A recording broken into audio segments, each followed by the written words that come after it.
Hello everybody, and thanks for joining me. Now this project does interest me because I laser engrave in a brick built garage which is unheated, and I've been seeing quite a few posts recently of mainly people using unheated spaces like garden sheds, and they're having problems with their lasers. That they've used it one day, perfect, they go back the next day and the laser's not working.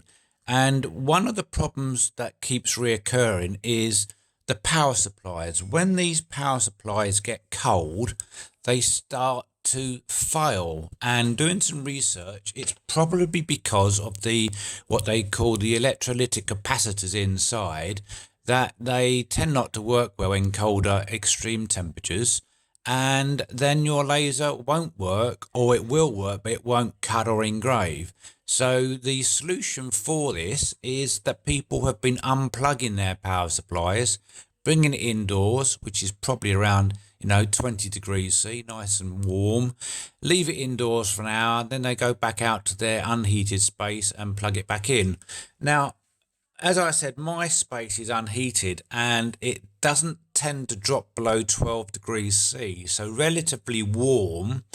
But if you've got a shed, which is a normal wooden construction, little house in the back garden or your yard, and you're using it as a craft room and not to store your deck chairs and lawn mowers and rakes and hose, etc., then possibly this is your problem. Now, what I would recommend during the winter months is to, when you finish your engraving for the day, is to unplug the power supply and take it indoors with you, because you may not go back there for a couple of days. And if the temperature drops, say, I don't know, let's say 5 degrees or 0 degrees or even a minus degrees that we could be expecting during winter, your power supply is not going to like it.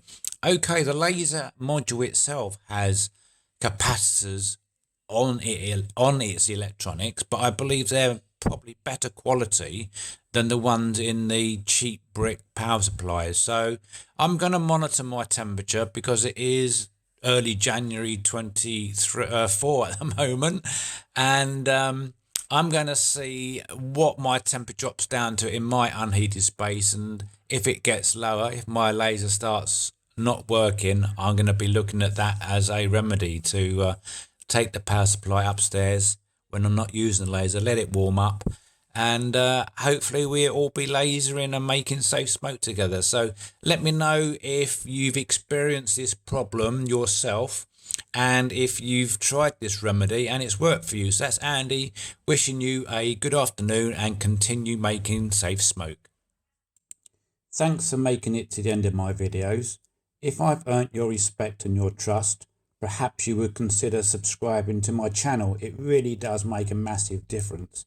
And maybe you would like to watch some of the videos popping up on the screen now. Let me know what you think. Cheers for now.